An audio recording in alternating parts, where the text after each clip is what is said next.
आज हमारी पृथ्वी पर हम इंसानों का राज है।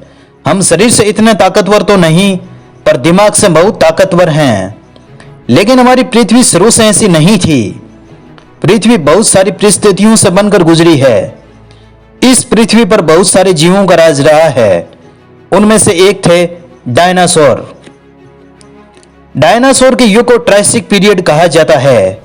डायनासोर का अस्तित्व पृथ्वी पर आज से 27 करोड़ साल पहले शुरू हुआ था। धरती पर हर तरफ इन विशाल छिपकलियों का राज था। डायनासोर जो इतने विशाल थे, जो आज की बिल्डिंग से भी ऊंचे थे।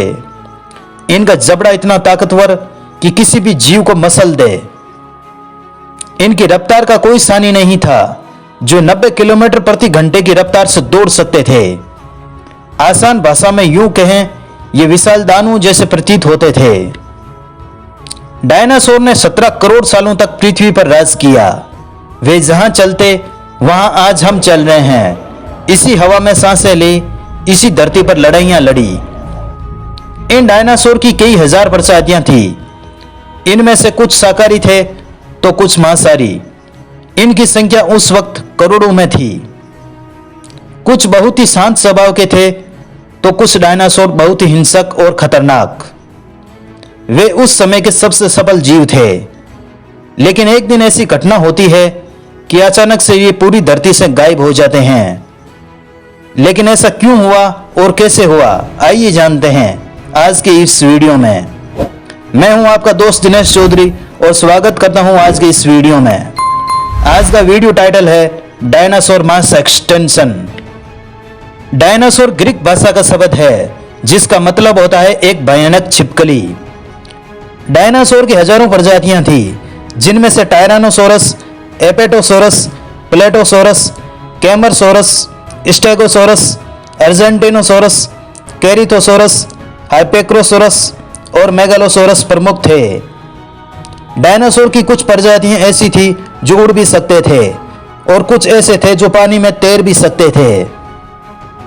कुछ डायनासोर इतने भारी हुआ करते थे जिनका वजन 15,000 किलोग्राम तक था। इस प्रकार के डायनासोर 14 अफ्रीकी हाथियों जितने बलशाली रहे होंगे। यूं कहा जाए वे उस समय के सबसे सफल और समझदार जीव थे। प्राचीन काल से ही डायनासोर ने दुनिया भर के भूगर्भ वैज्ञानिकों को मोहित कर रखा है। डायनासोर का पहला फॉसिल्स 1841 में मिला। तब तक डायनासोर के बारे में दुनिया अनभिज्ञ थी। डायनासोर के मिले फॉसिल्स के आधार पर ही इंग्लिश वैज्ञानिक रिचर्ड ओवन ने डायनासोर का पहला नक्शा तैयार किया। सदियों से डायनासोर का विलुप्त होना एक रहस्य रहा है। आखिर ये शानदार जीव ग्रह से कैसे गायब हो गए? आज से करीब 6.5 करोड़ साल पहले मौसम बिल्कुल सामान्य था। चारों ओर शांत और सुकून भरा दिन था और चारों तरफ डायनासोर के चिल्लाने और चिंगाड़ने की आवाजें आ रही थी। जब ये डायनासोर सुकून से अपना जीवन व्यतीत कर रहे थे, धरती का मौसम भी काफी सुहाना था। हर तरफ हरियाली और बड़े बड़े पेड़ पौधे ही नजर आ रहे थे। डायनासोर की किस्मत 8.5 करोड़ साल पहले ही लिखी जा चुकी थी। 8.5 करोड़ साल पहले एक छोटा सा एस्टेरॉयड का टुकड़ा जो सुदूर अंतरिक्ष से आ रहा था, जो मंगल और बृहस्पति के बीच बने काइपर बेल्ट में घूम रहे एक बड़े एस्टेरॉयड से जा टकराता है। इस टकराव से उस बड़े एस्टेरॉयड की दिशा बदल जाती है और वे क्षुद्र ग्रह बेल्ट से निकलकर सीधा पृथ्वी की ओर 22,000 मील प्रति घंटे की रफ्तार से बढ़ने लगता है। यह एस्टेरॉयड पृथ्वी से पहले चांद की तरफ बढ़ रहा था। यदि वे उस समय चांद से टकरा जाता तो शायद डायनासोर का अंत नहीं होता। लेकिन शायद नियति को कुछ और ही मंजूर था, जो चांद के बहुत नजदीक से गुजर गया। इस एस्टेरॉयड का व्यास 40 किलोमीटर था और इसका भार 2 ट्रिलियन मीट्रिक टन था। चांद के पास से गुजरने के बाद यह तेजी से पृथ्वी की तरफ बढ़ गया। जब एस्टेरॉयड पृथ्वी के वातावरण में दाखिल हुआ तो इसकी स्पीड 70,000 किलोमीटर प्रति घंटा हो गई।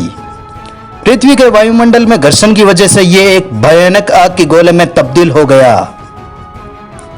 इस गोले की रफ्तार इतनी अधिक थी कि इसने सिर्फ 4 मिनट में अटलांटिक महासागर को पार कर लिया।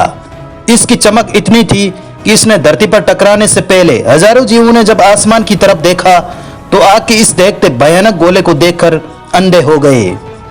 गोले की भयानक गर्मी से निकलती ऊर्जा से पृथ्वी पर तापमान की सुनामी आ गई। बहुत सारे जीव इस गर्मी से झुलस गए। इसके कुछ सेकंड बाद ही यह एस्टेरॉयड वर्तमान मैक्सिको की खाड़ी में यूक्रेट्स पेनिनसुला के पास जमीन से जा टकराया और एक भयंकर विस्फोट हुआ। इस गर्मी से निकली ऊर्जा लगभग 40,000 डिग्री सेल्सियस थी। यह महाविस्फोट इतना भयंकर था जो हिरोशिमा नागासाकी में गिराए गए परमाणु बम से 1 बिलियन गुना अधिक था। जहां पर यह एस्टेरॉयड गिरा वहां पर एक बड़ा गड्ढा बन जाता है जिसका डायमीटर 180 किलोमीटर था। इस जगह के आसपास मौजूद हर जीव, वनस्पतियां पलक झपकते ही भयंकर गर्मी की ऊर्जा से खत्म हो जाते हैं। तेज विस्फोट से निकला लाखों टन मलबा आसमान में उछल गया जो वापस आग के गोलों के रूप में धरती पर गिरने लगा। यह नजारा ऐसा था मानो पृथ्वी पर आग की बारिश हो रही हो। धरती पर रेडिएशन इतना बढ़ गया कि गड्ढे के 800 किलोमीटर के दायरे में आने वाले सभी जीव रेडिएशन से खत्म हो गए। यहां तक पृथ्वी के दूसरी तरफ अभी तक माहौल शांत था, किंतु असली खतरा तो अब आने वाला था। टकराव के 20 सेकंड बाद धरती के चारों ओर 12 की तीव्रता की भूकंपीय तरंगें उठने लगी। इस वजह से समुद्र में विशालकाय लहरों का निर्माण हुआ। इन लहरों की ऊंचाई 200 मीटर से अधिक थी। पृथ्वी के दूसरी तरफ जहां शांति थी वहां उस तरफ मौत का खतरनाक तूफान आने वाला था। विस्फोट से उठा मलबा 20,000 किलोमीटर प्रति घंटे की रफ्तार से एक विशाल तूफान पृथ्वी के दूसरी तरफ मौत लेकर जा रहा था। धूल का यह बादल कई किलोमीटर तक बढ़ा था जिससे सूर्य की रोशनी धरती पर पहुंच ही नहीं पा रही थी। भूकंपीय तरंगों से पृथ्वी के अंदर हलचल हुई जिससे सभी सक्रिय ज्वालामुखी दहक उठे। दूसरी तरफ समुद्र से उठी लहरें धरती पर मौत का नंगा तांडव कर रही थी। डायनासोर तीनों तरफ से विनाशकारी ताकतों में फंस गए जिससे हर जगह डायनासोर का अंत शुरू हो गया। पृथ्वी के महाविनाश की प्रक्रिया शुरू हो चुकी थी। धरती पर 90% जीवों की आबादी खत्म हो चुकी थी। पृथ्वी पर पेड़ पौधे लगभग जलकर खाक हो चुके थे। महाविस्फोट के 2 घंटे बाद पृथ्वी का तापमान 200 डिग्री सेल्सियस हो चुका था। इस वजह से जो डायनासोर बहुत दूर थे वो भी इसकी चपेट में आ गए। इस महाविनाश से वही जीव बच पाए जिनका वजन 30 किलोग्राम से कम था। ये जीव बड़े जीवों के खोखले ढांचों में छुप गए जहां उनको कुछ खाने को भी मिल गया और रेडिएशन से भी बच गए।